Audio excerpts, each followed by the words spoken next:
Hi guys, मैं हूं निखिल और आप देख रहे हैं बसवी टेक गाइस। पाइथन की हेल्प से आज यहाँ पर आप लोगों के लिए एक काउंटडाउन टाइमर हम क्रिएट करेंगे। एक बेसिक काउंटडाउन टाइमर हम यहाँ पे क्रिएट करने वाले हैं जो कि बिगिनर लेवल के प्रोग्रामर्स को काफी हेल्प करेगा कुछ चीजें समझने में। तो चलिए किस तरीके से क्रिएट करेंगे बता देते हैं आपको। यहाँ पे आज हम इस वीडियो में पाइचार्म का यूज लेंगे, जो पाइथन का डिफॉल्ट आईडी है हम उसका यूज लेंगे। ठीक है, वो कैसे लेंगे हम, आप सभी ने पाइथन इंस्टॉल कर रखा होगा अपने सिस्टम में और पाइथन के साथ ही डिफॉल्ट यहाँ पर आईडी आपके सिस्टम में इंस्टॉल हो जाता है।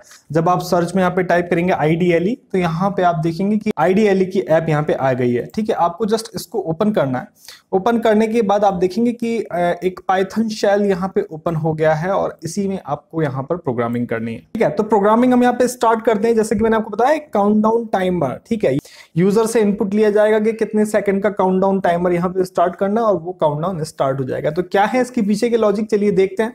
तो यहाँ पर आपको क्या करना होता है, इस आईडी में सबसे पहले जिस तरीके से हम पाइचार्म में एक नई फाइल हम क्रिएट करते थे, सेम उसी तरीके से हम फाइल में जाएंगे, एक न्यू फाइल यहाँ पे क्रिएट करेंगे। ठीक है, और इस फाइल को हम सेव भी कर देते हैं। फाइल में गए, देन सेव एज, डेस्कटॉप पे मैं एक my new project count down timer, ठीक है, ये लिख देता हूं। देन इसके अंदर काउंटडाउन टाइमर के नेम से ये py फाइल यहाँ पे सेव हो जाएगी। सेव कर दिया। अब आप देख सकते हैं यहाँ पे ऊपर नेम आ गया। ठीक है, अब हम इसमें चालू करते हैं प्रोग्रामिंग करना। हम टाइम से रिलेटेड थिंग यहाँ पे करने जा रहे हैं, तो यहाँ पे एक टाइम मॉड्यूल हम इंपोर्ट कर लेते हैं, इंपोर्ट टाइम। ठीक है, जो हेल्प करेगा टाइम से रिलेटेड चीजें कैलकुलेट करने में, चाहे वो मिनट्स हो चाहे वो सेकंड्स हो। ठीक है, जब भी आपको करंट टाइम चाहिए होता है, डिफॉल्ट टाइम चाहिए होता है, तभी हम इस मॉड्यूल का यूज लेते हैं, या फिर टाइम से रिलेटेड कैलकुलेशंस के लिए हम इस मॉड्यूल का यूज लेते हैं। इसके बाद एक फंक्शन हम यहाँ पे डिफाइन कर देते हैं, डिफाइन DEF। देन इसके बाद काउंटडाउन, जिसका नाम हम काउंटडाउन रख देते हैं। आप काउंटडाउन की जगह कुछ और नेम भी यहाँ पे रख सकते हैं। ठीक है, और ब्रैकेट में T यहाँ पे रख देते हैं। T हमारा यहाँ पर डिनोट कर रहा है टाइम को, और इसके बाद कॉलन। कॉलन के बाद हम यहाँ पे एक लूप स्टार्ट करने जा रहे हैं, व्हाइल लूप। व्हाइल लूप आपका क्या काम करेगा, ये तब तक प्रोग्रामिंग को परफॉर्म करता रहेगा जब तक हम कंडीशन जो देंगे वहां पर रीच ना हो जाए। ठीक है, जैसे सपोज काउंटडाउन टाइमर में जो मेन कंडीशन क्या है, जैसे सपोज 40 सेकंड का टाइमर आपने लगाया, तो 40 सेकंड से जब तक काउंटडाउन का मतलब है कि जब तक 0 पे नहीं हो जाएगा तब तक वो प्रोग्राम रन होता रहेगा, वो लॉजिक रन होता रहेगा। तो वही लॉजिक हम व्हाइल के साथ लगाते हैं, क्योंकि वो लूप में रन हो रहा है। और व्हाइल मतलब जब। ठीक है, व्हाइल का अगर हिंदी में मीनिंग आप समझेंगे जब, तो जब उस कंडीशन तक पहुंचेगा तब तक वो लूप में रन होता रहेगा। कैसे बताते हैं आपको। While t is greater than 0। ठीक है, यहां पे मैंने कंडीशन लगा दी, यानी कि जब t की वैल्यू 0 से ज्यादा होगी तब तक व्हाइल आपका लूप में चलता रहेगा, प्रोग्राम आपका लूप में चलता रहेगा। देन इसके बाद आप यहां पे लिखेंगे प्रिंट ब्रैकेट में t। ठीक है, यानी कि जो भी वैल्यू रहेगी t की वो यहाँ पे प्रिंट कर दी जाएगी। ठीक है, टाइम जो भी रहेगा एक्चुअल टाइम वो यहाँ पे प्रिंट कर दिया जाएगा। इसके बाद t minus is equal to 1। इसका मतलब होता है, इस लाइन का मतलब होता है कि t की वैल्यू में से 1 कम कर देना। ठीक है, हम यहाँ पे 1 सेकंड लेकर चल रहे हैं, इसलिए हम यहाँ पे 1 लिख रहे हैं। आप चाहें तो इसको ऐसे भी लिख सकते हैं अगर आपको समझ में नहीं आ रहा है, हालांकि ये ऑपरेटर आपको पता होनी चाहिए। t is equal to t-1, आप ये भी लिख देंगे, दोनों एक ही चीज है। t-1 इक्वल टू 1 या फिर t is equal to t-1, दोनों ही एक ही चीज है। ठीक है, तो हमें 1 सेकंड का डिफरेंस चाहिए, इसलिए हमने t-1 कराया। अगर आपको 2 सेकंड का डिफरेंस चाहिए तो आप यहाँ पे 2 कर देंगे। ठीक है, तो यहां पर कुल मिला के जो चीज है, ये जो लाइन आपकी एक्सप्रेस कर रही है वो ये कि t में से एक वैल्यू कम हो जाएगी। इसके बाद नेक्स्ट इज हम यहाँ पे यूज लेंगे टाइम डॉट स्लीप ब्रैकेट में 1। अब हम इसे एक्चुअल टाइम के साथ मर्ज कर रहे हैं, यानी कि एक तो वैल्यू कम होती जाएगी, लेकिन कितने डिफरेंस में।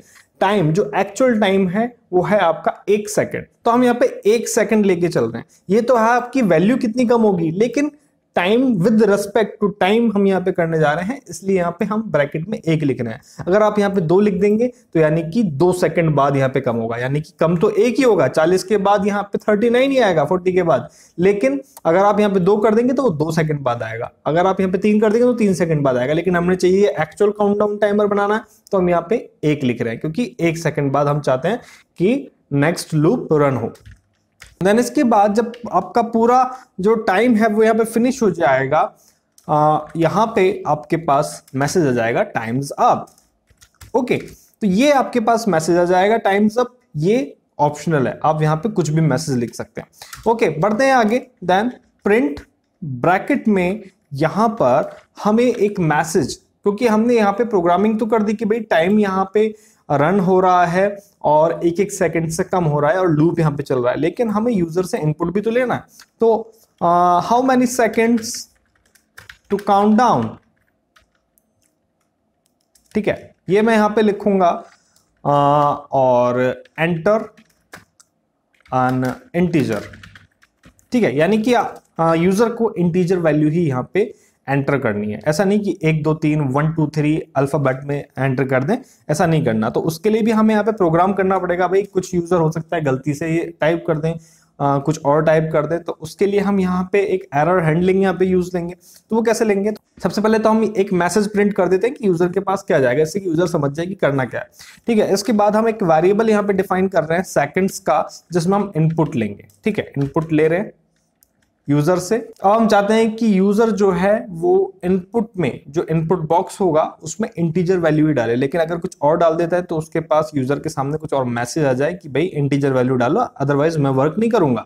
तो हम उसके लिए यहाँ पे यूज लेंगे while not seconds dot is digit, ठीक है। इसके बाद कॉलन, देन इसके बाद print that was not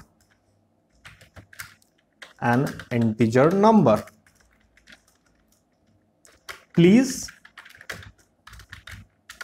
enter an integer, ठीक है। तो हम यहां पे मेक श्योर कर रहे हैं कि भाई इंटीजर नंबर डालो तभी आगे बढ़ेंगे। इसके बाद सेकंड्स, ठीक है, जिसमें हमने जो टाइम है जो यूजर ने इनपुट किया स्टोर करा है उसको कॉल कर रहे हैं seconds is equal to input, ठीक है, यानी कि जो ऊपर लाइन थी वही यहाँ पे, ठीक है। अगर यहां पर गलत हुआ तो हमारे पास ये मैसेज आएगा, अदरवाइज सही हुआ तो स्टोर कर ही लेगा। और स्टोर करके आगे क्या होगा, हमें सबसे पहले जो वैल्यू यूजर इनपुट करेगा उसको सबसे पहले हमें इंटीजर में कन्वर्ट करना है। कैसे करेंगे convert? Seconds is equal to INT bracket में सेकंड्स। अगर आप मेरे पहले दूसरे वीडियो पाइथन ट्यूटोरियल के फर्स्ट एंड सेकंड वीडियो को रिमाइंड करेंगे तो आपको समझ में आ जाएगा कि इंटीजर में हमने कैसे यहाँ पे कन्वर्ट करा। तो सेकंड्स की वैल्यू जो भी यूजर ने इनपुट करी हमने उसको इंटीजर में कन्वर्ट कर दिया।